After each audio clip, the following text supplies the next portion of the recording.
Bună ziua, suntem în 16/4/2020.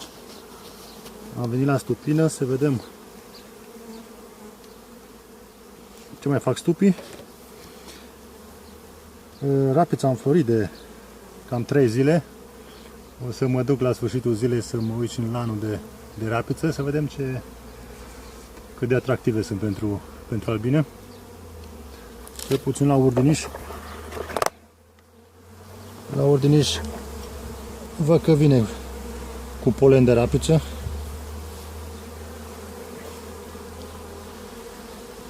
Zborul este frumos, soare, 22 de grade.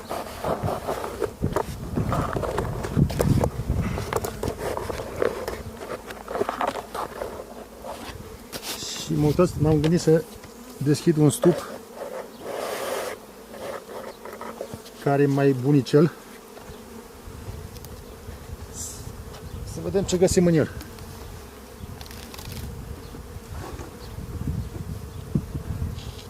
După părerea mea ar trebui să punem și catul,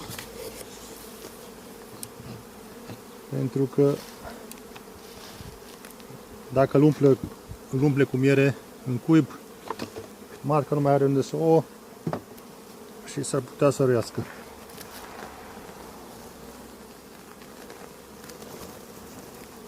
Haideți să vedem ce e aici.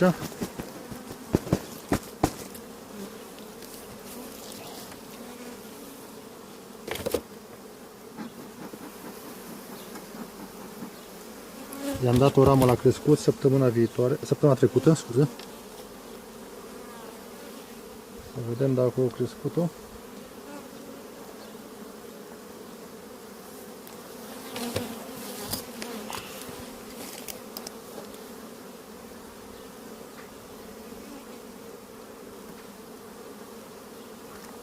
Aia să luăm pe prima.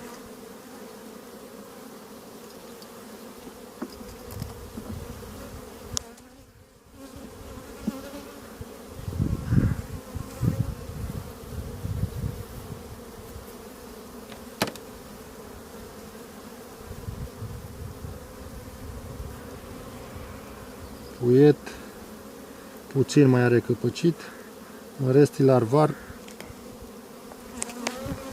pe porțiunea asta, în rest e miere. Nectar, mă rog.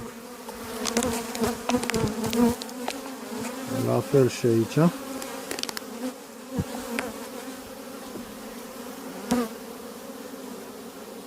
E larvar, dacă se vede.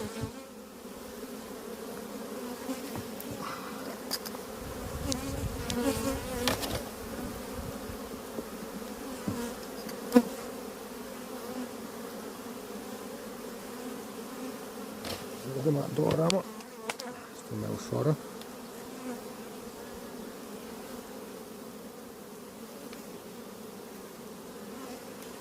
Larvar, început de căpăcit, larvar. Și aici la fel.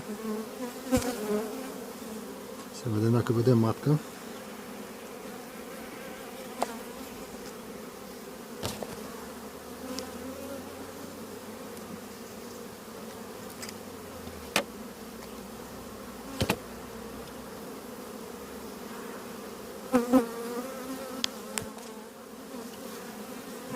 Căpăcit și aici larvar până jos. Se vede restul, îi placă. Că nu e aici.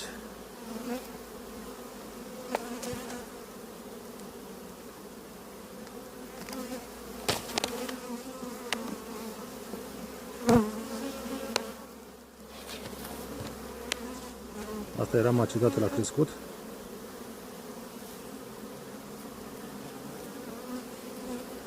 Da, e o oată pe aici. Da, 80% e o oată. Mai are puțin de crescut și marginile. În rest e o oată. Nu știu cât se vede.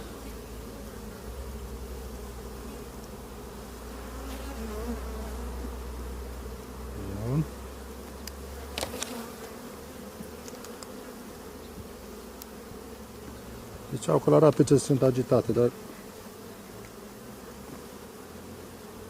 după părerea mea sunt destul de blânde.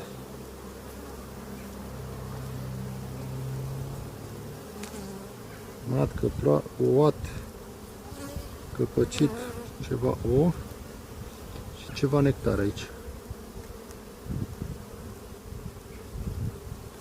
Trânturi își fac apariția.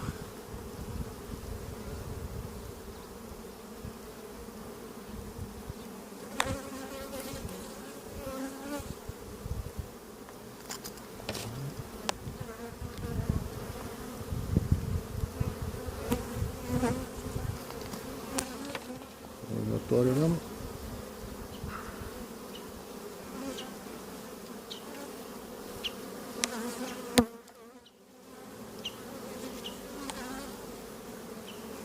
De aici e ecluzionat, dar văd că nu e ouat. Ba, cred că e de o zi. Trebuie să căutăm și matca aici.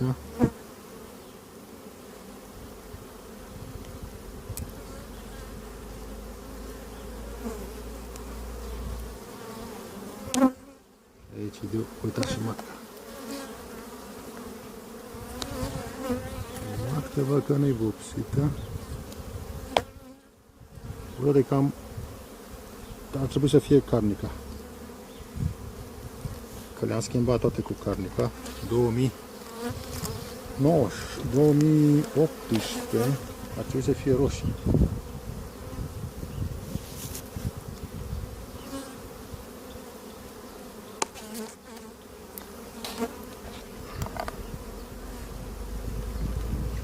Aici am pus altă ramă ouat. Are jumate ouă, jumate păstură, polen. Polen. Aici e ouată. Aici are polen. Aici. Da. Aici numai polen.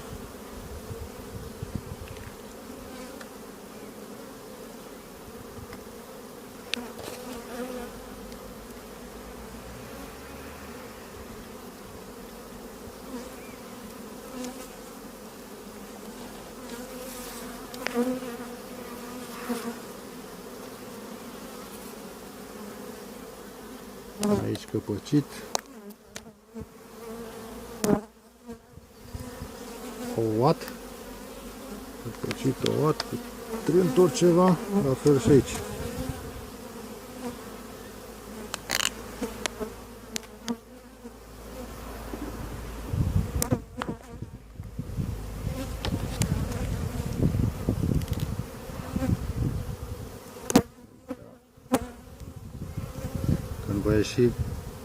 Când va ecloziona puietul acesta, actualele albine se vor urca sus ca și cu legătoare multe și restul vor sta jos pe aici. Aici nu mai e. Aici ceva puiet. Da, ceva ouat. Ceva ouat, trânturi și păstură. Bun. Ultima.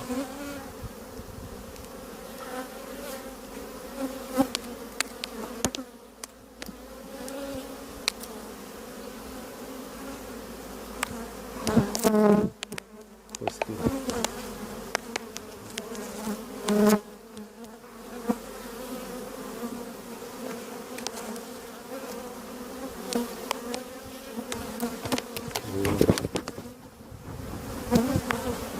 Cam deranjat acum.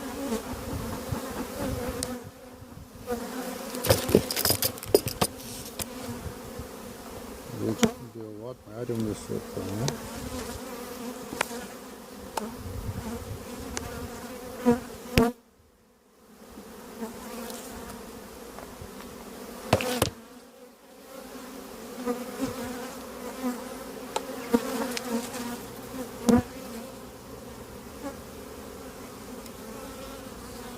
Da, mai are și aici.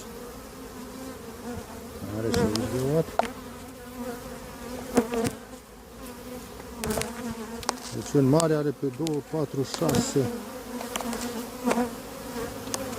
Apoi, să zicem, 6 rame pline, dacă le-am adunat pe toate de puiet.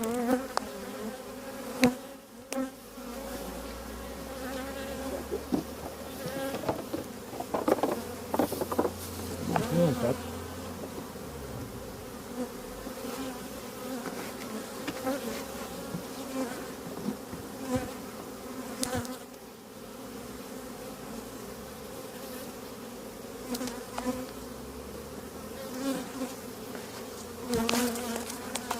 Vedem ce vor face. Vom ciopi puțin cu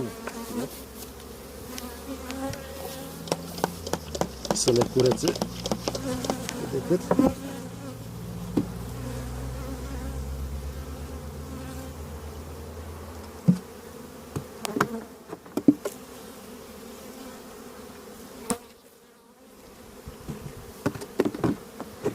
Am stat în magazin peste iarnă, dacă are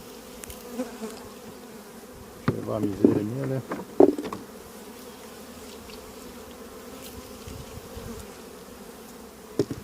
Față de anul trecut, rapița este puțin mai mică ca și soi.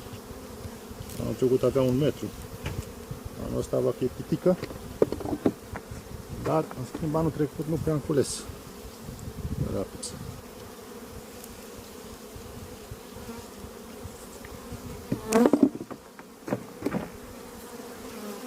Vom vedea anul ăsta ce-o fi.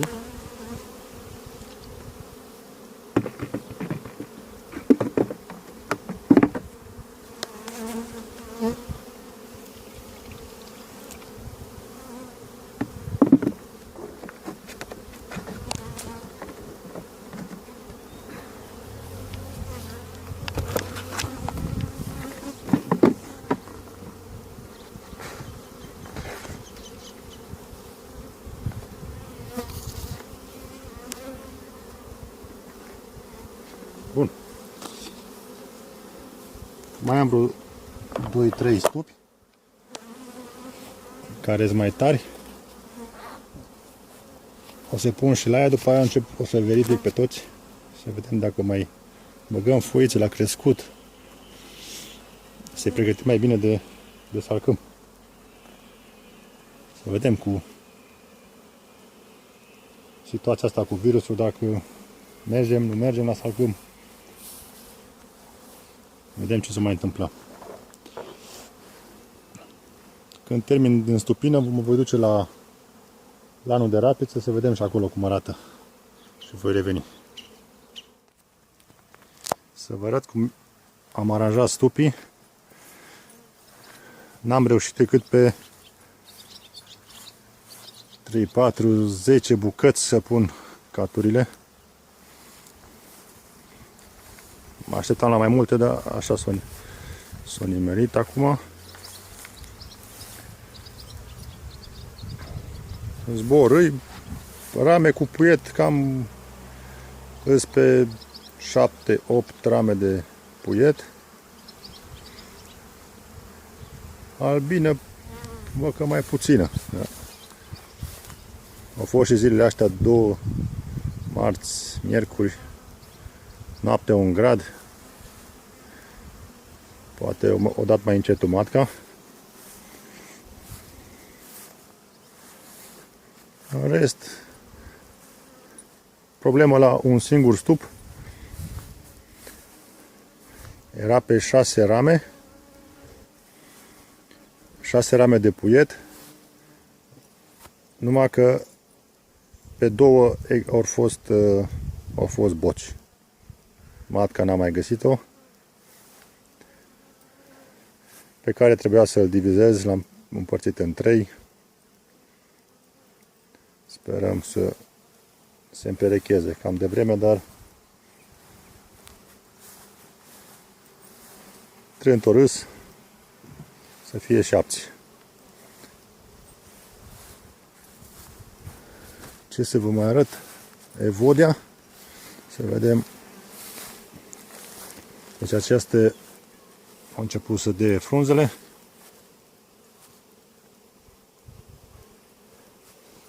Acești doi copaci i-am plantat acum 4 ani.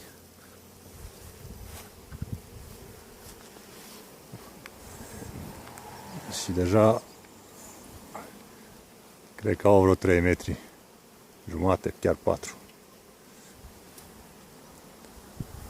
Prunii se scutură.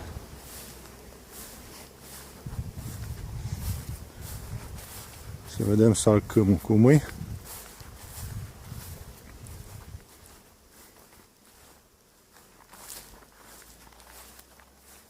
Da, salcâmul încă nici frunze n-are. Bun, vom merge, cum am promis, la lanul de rapiță, să vedem cum arată. Am ajuns și la lanul de rapiță. După cum se vede, deci are cam 5 zile de când a început de prima floare. Au fost 2 zile cu frig, cu ploi, probabil că au stagnat. Și acum văd că de 2 zile e soare și e deschisă. Bâzii de albine se aude, dar nu așa mult. Nu văd, cel puțin aici, să văd albine pe ea.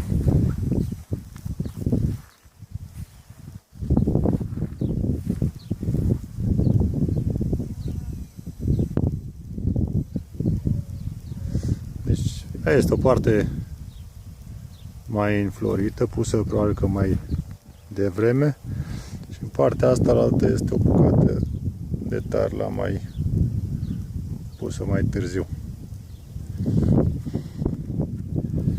Ce să zicem? Hai. Este un, nu știu ce soi,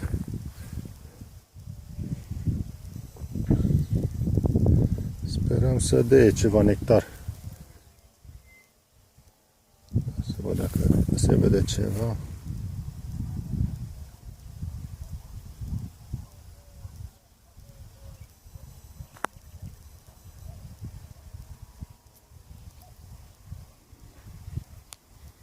Pare lipicioasă, da? Nectar nu iasă. Bun, deci zumze se aude. Mare atenție la boci. Eu am pățit-o. Reamintesc că n-am de mult albine, de vreo 4 ani. Nu știu, orice sfat bun îl primesc cu plăcere. Bun, deocamdată atâta. Ne vedem la un alt film. Vă salut!